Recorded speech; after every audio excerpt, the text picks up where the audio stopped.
welcome back to another episode of Swamp Stories. For this episode, we stay in LA. Well, kind of. Some of you guys like to get specific. But before we get into it, make sure to leave a like and subscribe. You can also follow the Instagram page as well. So let's get into it.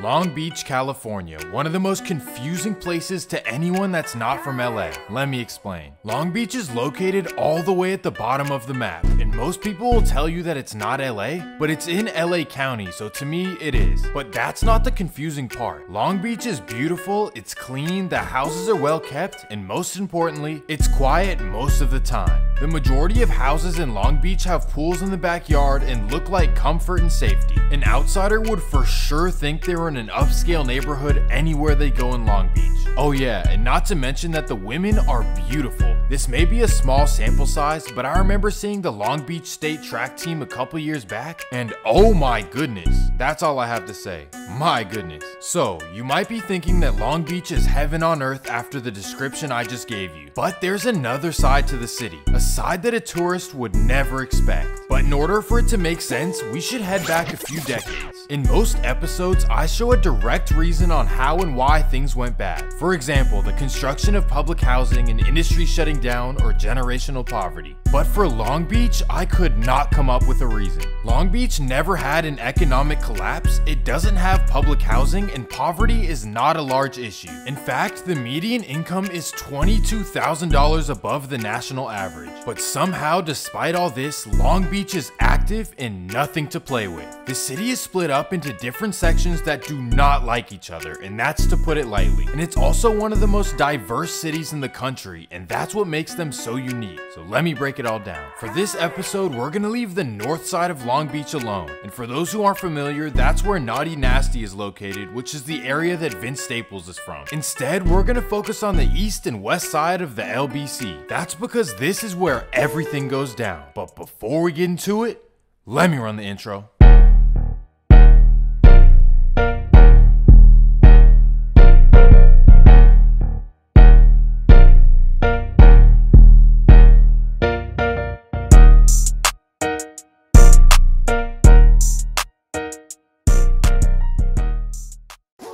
Everything in Long Beach revolves around one big group. So let me introduce you to the Barrio Longos, also known as Longo 13. And for those who don't know, this translates to long in Spanish, but that should be obvious. Longo 13 formed in the 1960s, but adopted the 13 in the early 70s. During the 1960s, the Longos simply existed as a brotherhood getting money in the streets of Long Beach. There were no issues or rivalries at the time. Sure, sometimes individuals would fight with one another, but it wasn't really anything serious. But then came the 1970s. And here is when things began going off the rail. The Longos were extremely territorial and didn't want anyone interfering with their market. And when certain people began moving into Long Beach, they were going to make sure that they felt their presence. During the early 70s, two things happened. First, a huge influx of Cambodians moved into Long Beach. Like almost 50,000 of them, all in the same area the Longos claim. And the Longos were not welcoming at all. In fact, many Cambodians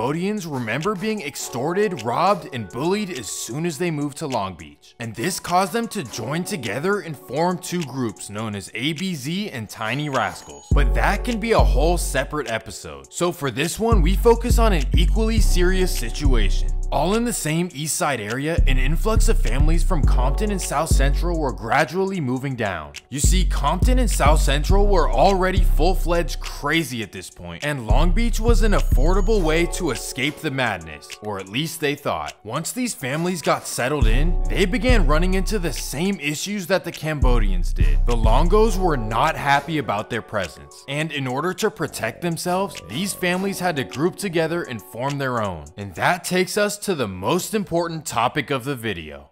Let me introduce you to the Rolling 20's, also known as the Dubs. Formed in the early 1970s, the Rolling 20's have something that separates them from the rest. They don't wear blue. Instead, black and yellow are their colors. And because of this, they are known to wear Pittsburgh Steelers and New Orleans Saints gear. The Rolling 20's are located south of 21st Street and stretch all the way down to 7th Street. Although this is somewhat of a large area, it still was not enough to hold off the Longos. So the Rolling 20's joined together with another group that formed just shortly after. That would be the Insane Crips, also known as ICG. And it's not me who's calling them insane, that's their actual name. And trust me, it's for good reason. They're located just across 21st Street from the Dubs, spanning all the way up to Willow Street. And during the 1970s and early 80s, ICG and the Rolling 20's were all together fighting one group. That would be the Longos, of course. During this period is when a young boy named Calvin Broadus was growing up. The young football star grew up in the Rolling 20's area and eventually joined when he was old enough and football was over. During his childhood, the 20's and ICG were together, but once Snoop was old enough to join, everything had already fallen apart. Due to an argument between them, lives began being lost. The craziest part about it is that some families consisted of both ICG and 20's members, and yet that wouldn't stop anything from going down. The former friends turned enemies, and that played right into the Longos' hands. And this triangle of madness caused numbers that Long Beach had never seen before. Things would get increasingly worse after 1987.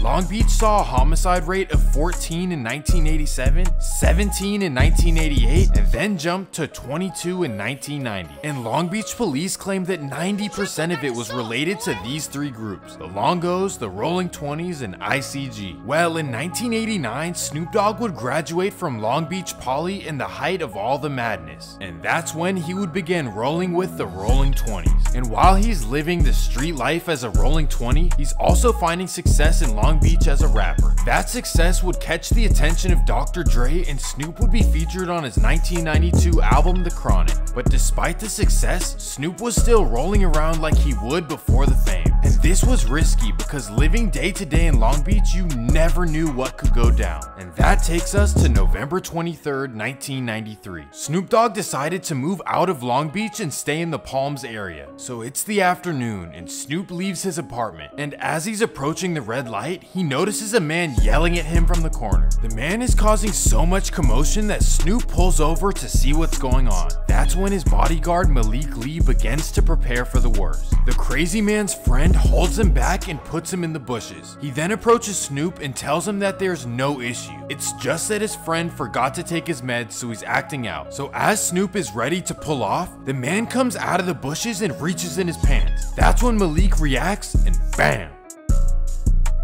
So Snoop and Malik pull off, and instantly things are looking bad. First, LAPD would identify the man and learn that his nickname is Little Smooth. And once they figured out that he wasn't a regular civilian and belonged to a Rolling 20's rival group, they would put two and two together. Snoop Dogg and Malik Lee were instantly wanted and expected to turn themselves in right away. But that wouldn't exactly happen. Listen to this. Before he would turn himself in, Snoop would attend the Video Music Awards. I guess he just had to turn up one last time. And after the awards, Snoop would turn himself in, and from there, things began looking really bad for him. LAPD would make it look way different than it was in reality. First, the crime scene was improperly investigated as they swept everything up before taking notes of evidence. But negligence would be on both parts. Like I said in the Gucci video, it's hard to claim self-defense when you don't call the police first, and even worse when you don't call to begin with. But interestingly enough, despite Malik Lee being the obvious suspect, LAPD would not even interview him. Instead, all of their focus was on Snoop Dogg, and LAPD would build the case as such. Snoop saw a Rolling 20's rival, claimed his life, and then paid Malik Lee to take the blame. So instead of asking Malik what happened, they would tell him that Snoop Dogg admitted to doing it. But Malik was no dummy. He knew that Snoop would never do that, and the LAPD were lying. Most people don't know that police are allowed to lie in interrogations. Why they're allowed to do that, I don't know, but you'd be surprised how many people fall for it. But Malik would literally admit that he did it over and over. He claimed that he reacted to Philip in self-defense, but unfortunately, Snoop Dogg would fight the case for 3 years. That would be until Philip's friend would admit that Malik was truthful and all charges would instantly be dropped. After this, Snoop would stay out of the way, and for good reason. Not only because he's top dog now, but also because being a Rolling 20's had become dangerous within itself. And if you don't believe me, check these stories out. March 6th, 1999. A rolling 20s man named Kenneth Wilson, also known as Kebo, is driving through the ICG area. He has two of his friends in the back seat, and as he's cruising, he spots a couple of guys wearing Raiders hats, which in Long Beach automatically means ICG. So he boldly turns his car around and asks them what set they're from. The group of guys answer that they are Insane Crips, and this is when Kenneth starts to get angry. So he tells the guys that he's gonna go drop off his friends at home and circle back around to talk about it. So he drives off, but for whatever reason, instead of taking his passengers home, he makes a U-turn and pulls right back up on them. One of the men on the corner yells, "Ain't you Kebo from 20's?" And before he can even answer, bam! Incidents like this would become extremely common in Long Beach. The triangle of ICG versus the 20's versus the Longos was really bad. However, Long Beach police claim that the Longos were the worst by far, and because of that, something needed to change. So in 2001, Long Beach would introduce the East Side Longo Injunction, and this local law prevented Longo members and associates from being on the east side of Long Beach. They didn't have to do anything or have done anything at all. If the Long Beach police thought they were a Longo, they would classify you and boom, you can't be on the east side anymore. They called it a safety zone, and if any Longos were found in the area, they would instantly be arrested. For what exactly, who knows? But hey, some people have different opinions about this. On one hand, yes, the injunctions absolutely worked. Activities in the area came to a quick halt. But it's at what cost? I truly believe that any human in this country should be able to freely go wherever they want. And making someone a criminal for visiting their neighborhood seems wrong. But what do you guys think? Do the ends justify the means at the end of the day? Well, after the injunction, you'd think that the Longos would just stop and choose a different path, right? No, they would start spreading around. At first, they went to the west side and started hanging out with the west side Longos. And just like that, the west side got just as crazy as the east had ever been. So in response to this, Long Beach started the West Side Longo Injunction in 2004, making the west side a safety zone as well. And just like that, everything calmed down on the west as well. But the Longos just don't go away. They should have learned that the first time. Now that they can't be in the east or west side, they decided to go to the north side of Long Beach. And at this point, it's a whole game of cat and mouse in Long Beach. But also in 2004, ICG would receive an injunction as well.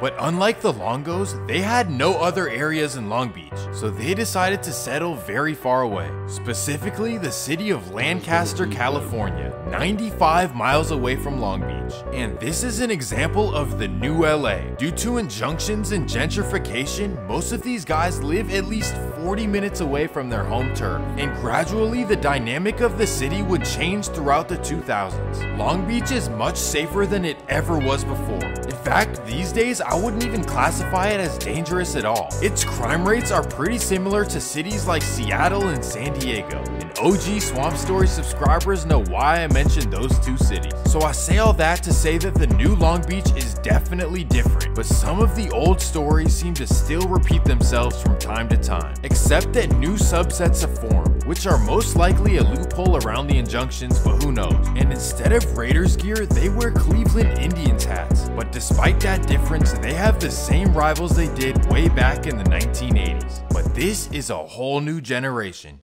And that takes us to December 10th, 2015. A man named Roosevelt Newton is leaving a corner store on Orange Avenue in Long Beach. He's a baby insane, and how we know that? Well, he wears a Cleveland Indians hat everywhere he goes. So he walks down Orange Avenue and crosses paths with a man named Keontae Jones. Well, he keeps strolling by and thinks nothing of it because he does not know the man. That's until he yells, "Where you from, homie?" And before Roosevelt can even respond, bam! Keontae gets away and somehow leaves no traces. That or Long Beach police didn't really look into it. Well, just 3 weeks later, that would change. January 26, 2016. Keontae is driving through Long Beach with a friend named Deontay Harris, and for whatever reason, Deontay rolls through multiple stop signs and that catches the attention of a Long Beach officer. So he turns his sirens on and pursues, but Keontae is not stopping for anything. So eventually he crashes and he and Deontay Harris get out and start running. The two get caught and police search the car. They find a blower under the seat and ask whose it is. Remember though, in California, if no one claims it, they both get the charge. So instantly Instantly, Deontay claims it, even though it's not his. The reason is because he didn't want his friend Keontae to get striked out, so he gets brought in and they match it to the events of December 10th, 2015. Instantly, Deontay is faced with a huge decision. Do I take the Tekashi route or the Bobby route? And he decides to tell them everything. He would say that it belongs to Keontae and he only said it to keep him from getting a charge. Keontae Jones is now doing life. But what would you guys do in that situation? Did Deontay Harris do the right thing, or should he have stuck to the code? Let me know in the comments. Either way, guidance for the youth in Long Beach wasn't there for this new generation, and I think that can be easily attributed to the injunctions. An ICG rapper named DW Flame would talk about it in a No Jumper interview. The thing about me and my crowd, our OGs was gone at one point in time. So that's what led us to kind of be rebellious a little bit, you feel me? I didn't have nobody really showing me nothing at all, excuse me. I had nobody showing me nothing. And that brings back up the important question about the injunctions. If they haven't worked exactly how they were intended, shouldn't we just retire them? San Francisco's district attorney recently decided that he will no longer enforce them. So then what's the solution to end the madness? What do you guys think needs to change? But that's gonna wrap up this episode of Swamp Stories. Make sure to leave a like and subscribe if you're new. Also, let me know in the comments what you want to see next. Peace!